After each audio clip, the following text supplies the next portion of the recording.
This is the news on 92.3 Nigeria Info.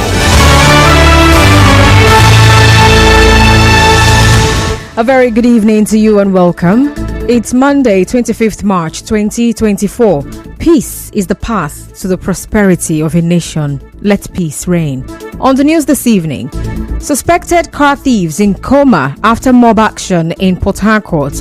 Lawyers knock Rivers Assembly over recent law amendments repeals. Federal government says no ransom paid for release of Kaduna school children. On the foreign scene, UN Security Council calls for Gaza ceasefire. I am Constance Mega. Two suspected car thieves who faced a mob action this morning along Stadium Road in Port Harcourt are in coma. Spokesperson of the Rivers State Police Command, Grace Iringekoko, tells correspondent Emeko Tuka that they are receiving treatment at an undisclosed hospital in Port Harcourt. Well, SP Iringekoko explained that operatives of the Elekahia Police Division responded to a distress call and rescued the victim, who was stabbed by the suspected car thieves. Well, recall that the suspects attempted to snatch a Toyota Corolla car from an e-hailing cab driver after stabbing him in the early hours of today, but the driver raised an alarm which attracted a mob before the police arrived. An eyewitness earlier spoke to our correspondent. So around 4 o'clock, so they go enter for GR, enter as a boat. So at the reach here now, this stadium road, so they won't try to snatch the man because they drag with the man. So the man going enter this pavement. So on the way they all run come out. Nine boys saw them. Now they see themselves so. Now boys now be there like that. They all snatch the man car. The man don't push the car going with the last time he go. In a related development, the Rivers State Commissioner of Police, Olatunji Disu, says operatives of the Aoda Police East Division, led by its DPO, have killed a wanted gang leader, David Odiereke, popularly known as Solution. CP Disu said the gang leader was killed during a gun battle with the police this morning. Well, he said this while briefing newsmen at the Aoda Area Command, where the corpse was displayed. Also, he said that Governor Siminala Ifubara has promised to redeem the 100 million naira bounty placed on late gang leader David Gift, popularly known as Tubaba, and that all those that gave the police useful information that led to his killing would be rewarded.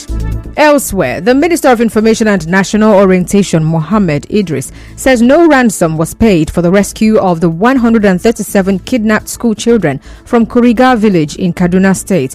Mr. Idris spoke to State House correspondents after the Federal Executive Council meeting at the Presidential Villa, Abuja, today. Former OSPAC chairman of Iba community in a Moha local government area of Rivers State, Obisie Ndidi Eke, has faulted allegations that he is planning to cause a crisis in the community. In a media briefing, Mr. Ndidi Eke said those peddling the false information against him are enemies of peace. He called on relevant authorities to hold those he described as mischief makers to account in the event of any breakdown of law and order during his late father's funeral this weekend.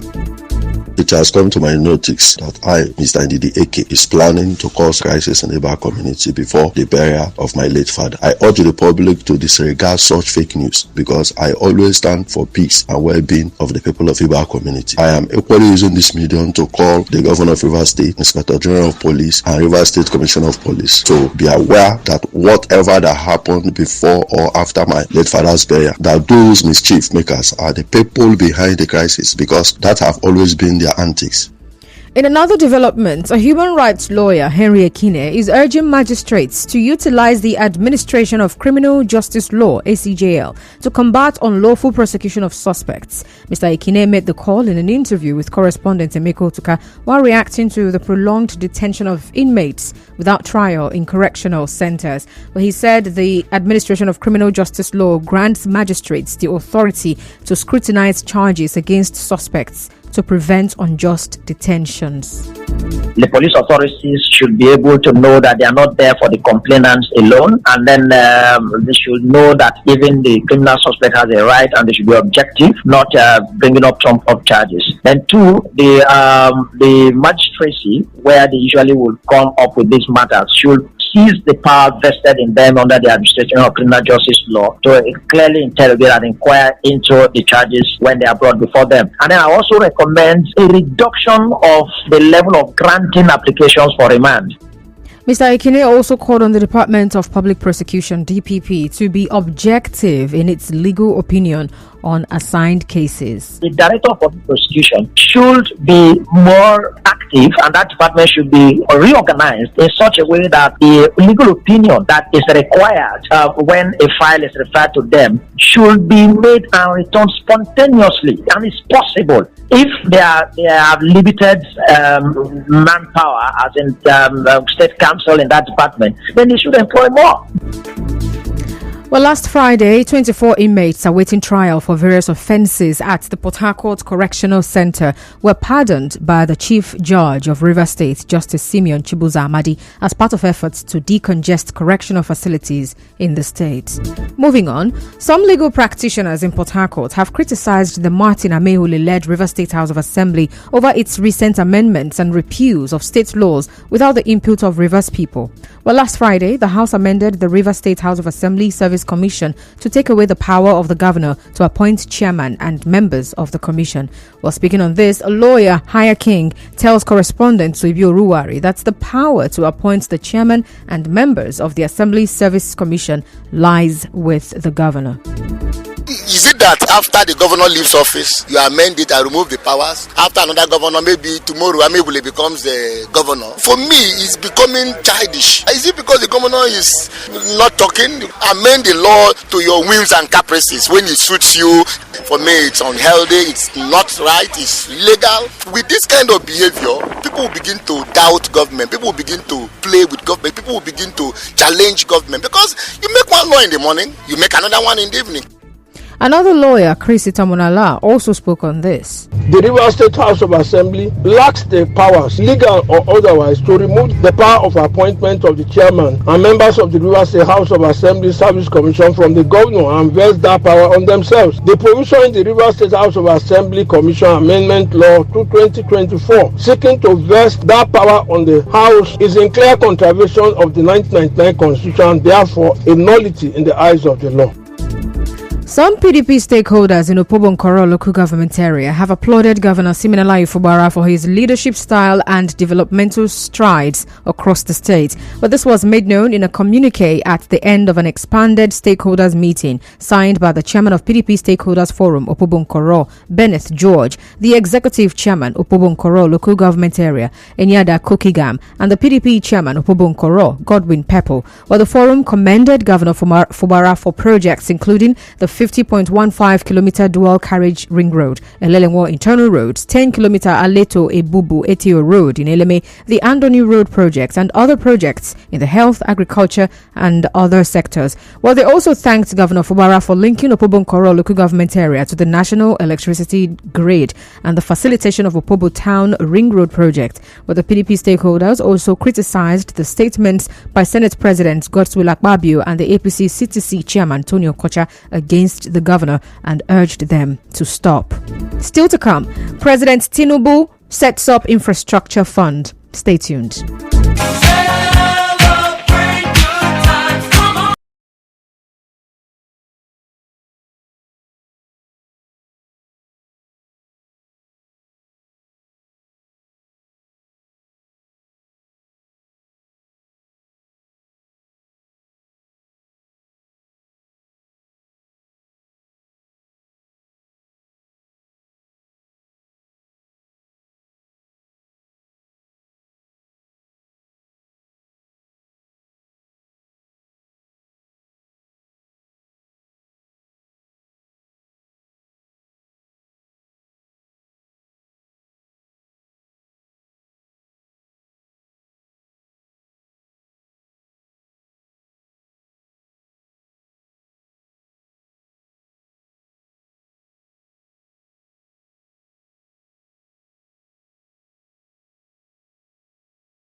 Thank you so much for staying with us. And now to the rest of the news.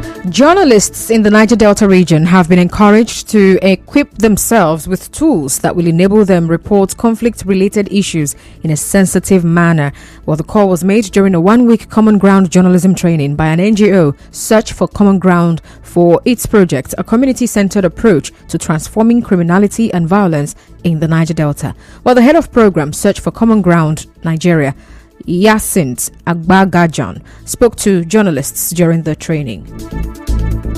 The first main objective is to have all the journalists working across the region should have a better understanding of this approach. Build a good relationship and a partnership with all the journalist actors. Like you may know, you are a key actor. We want to work with you not only during these activities but across all the activities we are doing under this project.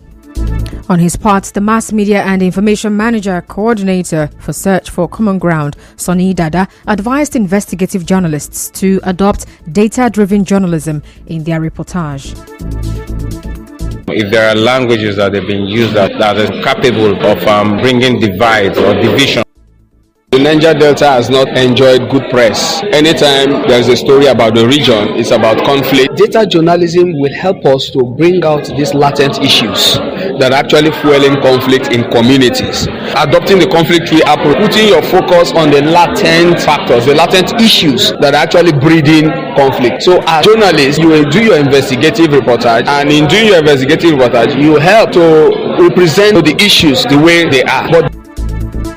Also, the organization's national media specialist, Temiso Etie Shola, advised journalists to be mindful of languages that could escalate conflict. If there are languages that have been used that are capable of bringing divides or division amongst communities, among the audience, they should tone down on such languages. They should use languages that will bring people together. Well, it might interest you to know that the Search for Common Ground project scope includes Rivers, Delta and Bayelsa states, 33 local government areas and 66 communities. It seeks to foster inclusive community security approach in addressing the systemic drivers of conflict and violence in the Niger Delta. In other news, the Flamingos Energy and Innovation Limited, owners of J. Bondeb Silma Associates, in partnership with the Hydrocarbon Pollution Remediation Project, HYPREP, have concluded an oil and gas skill training program for Ogoni youths. While speaking at the passing out ceremony, the Chief Executive Officer of Flamingos Energy and Innovation Limited, Maxwell Atago, commended HYPREP for the good job in Ogoni land. He also tasked the trainees to utilize their skills in crane operations by seeking international jobs or starting their own business. They can operate crane perfectly. We can attest to that, and we can make that recommendation anywhere, anytime. We took them all around what they would require to be independent. We've taught them how to get employment in any part of the world. Some of them have taken such steps, and they are giving us positive reports. For those of us who want to be independent, can take up crane inspections, even online. Niger Delta is an oil-rich region, and it has been very bad and sad that the skills are not there. The HYPREP have taken up this step to take up this sophisticated skill like process instrumentation, certified crane operation, and Riga. Other organizations who intend to impact skill were open for them.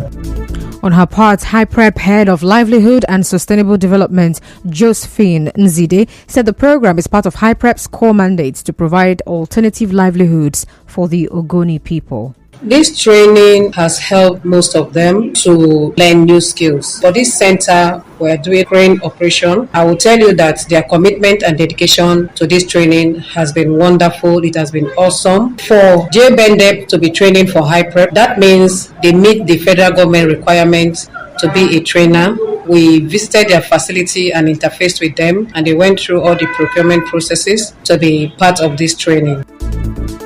Well, Samson Alile and Ajuri Chu Olukwebi spoke on behalf of the trainees. I've learned a lot about crane, about lifting things and moving things from one place to the other. I am satisfied with the training so far. HYPREP, I'm very grateful for the good work they brought to Ogoni Lounge, helping us to stop vandalization of pipelines and to help the youth to make good use of the their life. I'm very happy. I'm very excited to be part of this training. As a certified crane operator and a rigger, to High Prep, I want to commend them so much for bringing up this idea. And I want to encourage them that they should keep up the good work they have begun on Ogoni land. President Bola Tinubu has set up the Renewed Hope Infrastructure Fund, where the fund will bridge Nigeria's funding gap of $25 billion per year in infrastructure. The new initiative will be domiciled in the presidency. And on the international scene, the UN Security Council has called for an immediate ceasefire in Gaza. The US abstained from the vote, while the remaining 14 council members voted for the resolution, which was proposed by the 10 elected members of the body. And that's the news. But before we go, let's take a look at the highlights. 2 suspected car thieves are in coma after they were mobbed in Port Harcourt this morning. 2 lawyers have knocked the Rivers State House of Assembly over their recent law amendments and repeals. And on the foreign scene, the UN Security Council has called for a Gaza ceasefire. The news was edited by Martha Okerinkem. To reach the news team, send an SMS or WhatsApp to 0808 721 7215. I am Constance Mega. Thank you so much for listening. Good evening.